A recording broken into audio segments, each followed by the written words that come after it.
মৰমৰ ছাত্ৰ ছাত্ৰীসকল, আজি তোমালোকক নতুন এটা ক্লাছলৈ ওয়েলকাম জনাইছোঁ। আশা কৰোঁ সবে ঘৰত ভালে আছা। মোৰ ভিডিঅ' ক্লাছটো মই এতিয়া আৰম্ভ কৰিবলৈ ওলাইছোঁ। ইয়াৰ আগৰ ক্লাছৰ পিছৰ অংশখিনি অৰ্থাৎ আগৰ ক্লাছৰ এটা ধাৰাবাহিকতা ৰক্ষা কৰি ক্লাছটো হৈ আছে। আজি আমি শিকিম গোলাকাৰ দাপনৰ সূত্ৰ আৰু বিবৰ্ধন। গোলাকাৰ দাপনৰ সূত্ৰ কিছুমান আছে, নিয়ম কিছুমান আছে, বিবৰ্ধন সম্বন্ধে জানিব লাগিব। এইখিনি আজি আমি আলোচনা কৰিম। ইতিমধ্যে বোৰ্ডত লিখি ৰাখিছোঁ। আজিৰ তাৰিখটো লিখা হৈছে, পোহৰ অধ্যায়টোৰ নাম লিখা হৈছে আৰু ইয়াৰ পৰা পঢ়ি আছোঁ কি আমি প্ৰতিফলন সম্বন্ধে। এই প্ৰতিফলন সম্বন্ধে আমি পঢ়োতে বহু কথা শিকিছোঁ ইতিমধ্যে। এতিয়া আমি শিকিব লাগিব গোলাকাৰ দাপনৰ যিবিলাক আমি অংক কৰিম, অৱতল আৰু উত্তল দাপনত যিবিলাক অংক কৰা বিষয় আছে, অংক শিকিব লাগিব। সেই অংক শিকাৰ আগত, অংক কৰাৰ আগত অংকখিনি আমি যাতে ভালকৈ বুজিব পাৰোঁ, সকলো অংক যাতে কৰিব পাৰোঁ, তাৰ কাৰণে কিছুমান নিয়ম নীতি আছে। সেইবিলাক আমি খৰচি মাৰি ব্যাখ্যা কৰিব লাগিব, বুজিব লাগিব, মনত ৰাখিব লাগিব। মই আৰম্ভ কৰিছোঁ। এতিয়া প্ৰথমে চাব লাগিব গোলাকাৰ দাপনত দুই প্ৰকাৰ দাপন সম্বন্ধে আমি জানিম। অৱতল দাপন আৰু উত্তল দাপনৰ কথা ইতিমধ্যে শিকিছোঁ বহুত কথা। এতিয়া মিৰৰ ফৰ্মুলা এণ্ড ম্যাগনিফিকেশ্যন, দাপনৰ সূত্ৰ আৰু বিবৰ্ধন সম্বন্ধে আলোচনা হ'ব। ইয়াৰ প্ৰথমে জানিব লাগিব কিছুমান চিহ্ন আছে, চিম্বল আছে। যেনেকৈ লক্ষ্যবস্তুৰ দূৰত্বক বুজোৱা হ'ব ইউ আখৰৰ দ্বাৰা। লক্ষ্যবস্তুৰ দূৰত্ব কি আখৰৰ দ্বাৰা বুজাব? ইউ আখৰৰ দ্বাৰা। লক্ষ্যবস্তুৰ দূৰত্ব হ'ব ইউ আখৰ। প্ৰতিবিম্বৰ দূৰত্ব হ'ব ভি আখৰৰ দ্বাৰা। প্ৰতিবিম্বৰ দূৰত্ব হ'ব ভি আখৰৰ দ্বাৰা বুজোৱা হয়। ফোকাছ দূৰত্ব, আমি ফোকাছ দূৰত্ব এফ আখৰৰ দ্বাৰা বুজোৱা হয়। ফোকাছ দূৰত্ব কি আখৰৰ দ্বাৰা বুজায়? এফ আখৰৰ দ্বাৰা বুজায়। ভাঁজ ব্যাসাৰ্ধ, এটা আগত শিকি আহিছোঁ, ভাঁজ ব্যাসাৰ্ধ আৰ আখৰৰ দ্বাৰা বুজায়। যি কি নহওক, এই চাৰিটাৰ ভিতৰত এই তিনিটা আমাক খুব বেছিকৈ লাগিবই। এই তিনিটাই ইউ ভি এফ, এই মূল তিনিটা ইউ ভি এফ, এই তিনিটাৰ মাজত এটা সম্পৰ্ক আছে। এই তিনিটাৰ ইউ ভি আৰু এফ, অৰ্থাৎ ইউ ভি এফ লক্ষ্যবস্তুৰ দূৰত্ব, প্ৰতিবিম্বৰ দূৰত্ব আৰু ফোকাছ দূৰত্ব, এই তিনিটাৰ মাজৰ যিটো সম্পৰ্ক আছে সেইটো এটা সূত্ৰ হৈ যায়। তিনিটা কি কি? লক্ষ্যবস্তুৰ দূৰত্ব, প্ৰতিবিম্বৰ দূৰত্ব আৰু ফোকাছ দূৰত্ব। এই তিনিটাৰ মাজত যিটো সূত্ৰ আছে তাকে কোৱা হয় দাপনৰ সূত্ৰ, মিৰৰ ফৰ্মুলা। এই সূত্ৰটো হৈছে 1/v + 1/u = 1/f। ফৰ্মুলাটো মনত ৰাখিব লাগিব, সদায় অংক কৰোঁতে লাগিব। 1/v = 1/v + 1/u = 1/f। এইটো কথা, এইটো ফৰ্মুলা। 1/v + 1/u = হয় 1/f। আচ্ছা, এইটো কথা আমি ধুনীয়াকৈ প্ৰথমে ফৰ্মুলা হিচাপে আমি মনত ৰাখিব লাগিব। যেনেকৈ আমি অংক কৰোঁতে কিছুমান সূত্ৰ আমি জানিব লাগে, সূত্ৰ নাজানিলে অংক কৰা নাযায়। তেনেকৈ আমাৰ বিজ্ঞানৰো এই কিছুমান চেপ্টাৰত যে অংক আছে সেইবিলাক শিকাৰ কাৰণে আমি ফৰ্মুলা লাগিব। ফৰ্মুলাখিনি আমি ধুনীয়াকৈ মনত ৰাখিম, তাৰপিছত অংকবিলাক সহজ হ'ব। ভয় খাব নালাগে, সিমান কঠিন নহয়। 1/v + 1/u = 1/f। এইটো হ'ল মূল সূত্ৰ। এতিয়া এই মূল সূত্ৰৰ পৰা এতিয়া আমাক যদি ইয়াত যিহেতু প্ৰতিবিম্বৰ দূৰত্ব আছে, লক্ষ্যবস্তুৰ দূৰত্ব আছে, ফোকাছ দূৰত্ব আছে, এইটো ফোকাছ দূৰত্ব, এইটো ইউ মানে লক্ষ্যবস্তুৰ দূৰত্ব, ভি মানে প্ৰতিবিম্বৰ দূৰত্ব। এতিয়া কেতিয়াবা যদি অকল সোধে যে এই প্ৰতিবিম্বৰ দূৰত্ব কিমান, গতিকে ফৰ্মুলা হৈ যাব 1/v = হৈ যাব 1/f - 1/u। আচ্ছা, অথবা যদি লাগে আমাক লক্ষ্যবস্তুৰ দূৰত্ব, তেতিয়াহ'লে 1/u = হৈ যাব 1/f - 1/v। এনেকৈ মূল সূত্ৰৰ পৰা এইবিলাক অনুসিদ্ধান্তৰ নিচিনা এইবিলাক বুজা যায়। এনে আচল সূত্ৰটো মনত থাকিলে আমি সকলো কথা বুজাত সুবিধা হয়। আকৌ আমি একো চিন্তা কৰিব নালাগে, ইমান ভয় কৰিবলগীয়া একো নাই। এতিয়া আহিব আমাৰ বিবৰ্ধন। বিবৰ্ধন কি? বিবৰ্ধন মানে হৈছে ইংৰাজীত কয় ম্যাগনিফিকেশ্যন। বিবৰ্ধন মানে হৈছে যে লক্ষ্যবস্তু সাপেক্ষে প্ৰতিবিম্বৰ আকাৰ হয় ডাঙৰ হ'ব, নহ'লে সৰু হ'ব, নহ'লে সমান সমান হ'ব। লক্ষ্যবস্তুৰ হিচাপে লক্ষ্যবস্তুতকৈ প্ৰতিবিম্ব ডাঙৰ হ'ব পাৰে, লক্ষ্যবস্তুতকৈ প্ৰতিবিম্ব সৰু হ'ব পাৰে, অথবা লক্ষ্যবস্তুৰ সমান সমান হ'ব পাৰে। এইটো কথা বুজাবৰ কাৰণে ইংৰাজীত কয় ম্যাগনিফিকেশ্যন। ম্যাগনিফিকেশ্যন অসমীয়াত কয় বিবৰ্ধন। এই বিবৰ্ধন বা ম্যাগনিফিকেশ্যনৰ কাৰণে আমি এম আখৰ ব্যৱহাৰ কৰোঁ। সৰু হাতৰ স্মল এম লেটাৰটো ব্যৱহাৰ কৰা হয়। বিবৰ্ধন, বিবৰ্ধন, বিবৰ্ধন এই এম আখৰৰ দ্বাৰা বুজায়। বিবৰ্ধন, বিবৰ্ধন কি আখৰৰ দ্বাৰা বুজাব? এই এম আখৰৰ দ্বাৰা বুজা হ'ব।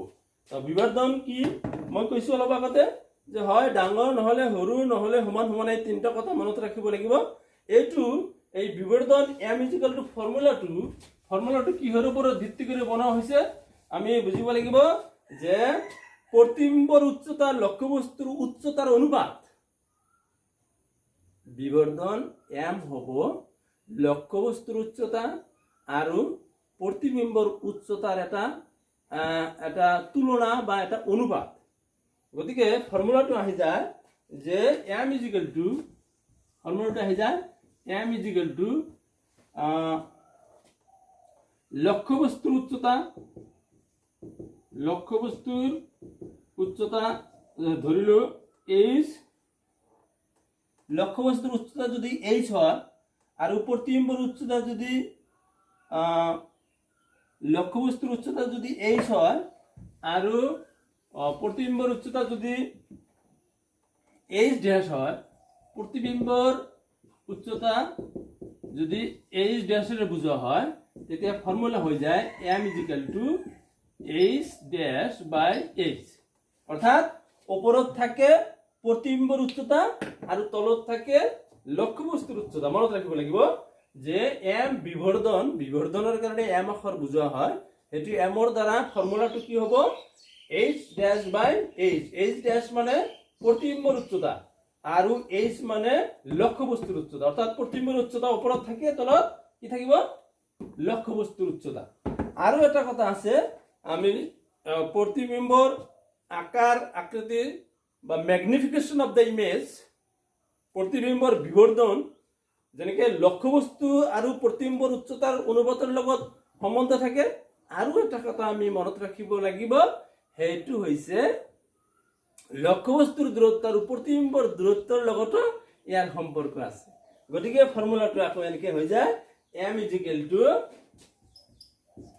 Minus V by U. M equal to আকৌ মাইনাছ ভি বাই ইউ, এইটো এটা ফৰ্মুলা আহি যাব।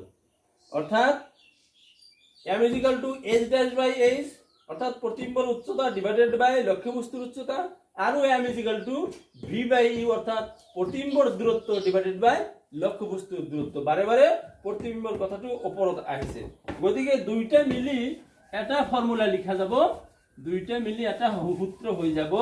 হেতু কি হ'ব? m इजिकल टू হৈ যাব h dash by h is equal to minus v by u, minus v by u। মনত ৰাখিব লাগিব যে m ৰ ফৰ্মুলাটো হ'ব h ড্যাশ বাই h আৰু m ইকুয়াল টু মাইনাস, মনত ৰাখিব লাগিব ইয়াত মাইনাস আছে, মাইনাস v বাই u। এটো এটা ফৰ্মুলা হৈ যাব। এতিয়া কিছুমান আকৌ নিয়মৰ কথা মই কৈছো, আগতো কিছু নিয়ম শিকিছো, এতিয়া আৰু কিছু নিয়ম আমি শিকিব লাগিব। দৰকাৰী, খুব দৰকাৰী কথা। অংকবিলাক আমি যাতে ভুল নহয়, অংকবিলাক যাতে শুদ্ধকৈ কৰিব পাৰো, তাৰ কাৰণে আমাৰ এই নিয়মখিনি আমি জানিব লাগিব। এতিয়া লক্ষ্যবস্তুৰ উচ্চতা সদায় কি হয়? প্লাস বা ধনাত্মক হয়। লক্ষ্যবস্তুৰ উচ্চতা সদায় কি হ'ব প্লাছৰ বা ধনাত্মক হ'ব অসৎ প্ৰতিবিম্বৰ কাৰণে সদায় সিম্বল হ'ব প্লাস মানে অসৎ প্ৰতিবিম্বৰ উচ্চতা হ'ব সদায় ধনাত্মক আৰু সৎ প্ৰতিবিম্বৰ উচ্চতা হ'ব সদায় ঋণাত্মক আৰু বিবৰ্ধনৰ মান মাইনাস হলে বুজিব লাগিব এমৰ মান যেতিয়া মাইনাস হ'ব এমৰ মান মাইনাস হলে প্ৰতিবিম্ব হৎ হ'ব আৰু এমৰ মান যদি প্লাস হয় তেতিয়াহলে প্ৰতিবিম্ব অসৎ হ'ব আকৌ আমি অলপ এনেকে যেতিয়া ৰেজাল্ট ওলাব অঙ্ক কৰাৰ পিছত অঙ্কটো কৰি যেতিয়া ৰেজাল্ট ওলাব যে m = প্লাস বা মাইনাসৰ 1 যদি হয় এমৰ মান যদি প্লাস বা মাইনাসৰ হ'ব প্লাসৰ হ'ব পাৰে মাইনাসৰ হ'ব পাৰে এমৰ মান প্লাস হলে হেতু প্ৰতিবিম্ব কি হ'ব বুজিছো আমি তা প্লাস বা মাইনাস যিটো কোনো এটা হ'ব হৎ অসৎ কিন্তু যেতিয়া রেজাল্টটো হ'ব 1 এমৰ মান যেতিয়া হ'ব 1 তেতিয়া প্ৰতিবিম্ব বুজিব লাগিব লক্ষ্যবস্তুৰ সমান সমান হ'ব এতিয়া এমৰ মান যদি +2 বা -2 হয় প্লাস বা মাইনাস যিটোই হোক যেতিয়া এমৰ মান 2 হ'ব বুজিব লাগিব যে লক্ষ্যবস্তুতকৈ 2 গুণ ডাঙৰ হৈছে প্ৰতিবিম্ব আৰু এমৰ মান 3 হলে তেনেকে কি বুজাব যে প্ৰতিবিম্ব লক্ষ্যবস্তুতকৈ 3 গুণ ডাঙৰ হোৱা বুজাইছে আৰু এতিয়া যেতিয়া গোটা সংখ্যা হ'ব যিমান যিটো সংখ্যা হ'ব হিমান গুণে ডাঙৰ হোৱা বুজাব কিন্তু যেতিয়া ভগ্নাংশ হ'ব এমৰ মান ধৰিলে এমৰ মান যদি হাফ হয় এমৰ মান যদি আধা হয় তেতিয়া বুজিব লাগিব যে প্ৰতিবিম্ব সৰু হ'ব সংকুচিত হ'ব আৰু লক্ষ্যবস্তুতকৈ আধা হ'ব ঠিক তেনেকে লক্ষ্যব যদি প্ৰতিবিম্ব অৰ্থাৎ বিবৰ্ধন বা এমৰ মান যদি 1/3 হয় যেনেকে তেতিয়া হলে প্লাসে হোক আৰু মাইনাসে হোক m = যদি 1/3 হয় বুজিব লাগিব প্ৰতিবিম্ব সৰু বা সংকুচিত হ'ব আৰু প্ৰতিবিম্বৰ আকাৰ হ'ব লক্ষ্যবস্তুতকৈ 3/1 অৰ্থাৎ 1/3 এটো বুজাব m = 1/3 মানে প্ৰতিবিম্বৰ আকাৰ লক্ষ্যবস্তুৰ তুলনাত 1/3 হ'ব সৰু বা সংকুচিত হ'ব তো আজি আৰু বেছি ক্লাছটো মই দিগলৈ নকৰো অলপ কিছুমান এইবিলাক কথা অলপ কঠিন ধৰণৰ আছে ধুনীয়াকৈ আমি কিতাপ বহি মেলি চাই ভিডিঅ' ক্লাছটো চাব লাগিব বুজিব লাগিব তোমালোকৰ কিবা প্ৰশ্ন পাতি থাকিলে কিবা নুবুজা কথা থাকিলে মোক সোধা যাব মোক ফোন কৰিলে মই সেইবিলাক কথা তোমালোকৰ ক্লিয়াৰ কৰাৰ চেষ্টা কৰিম প্ৰশ্নৰ উত্তৰ দিয়াৰ চেষ্টা কৰিম সবকে আকৌ ধন্যবাদ জনাই আজি ক্লাছ ইয়াতে শেষ কৰিছো থ্যাংক ইউ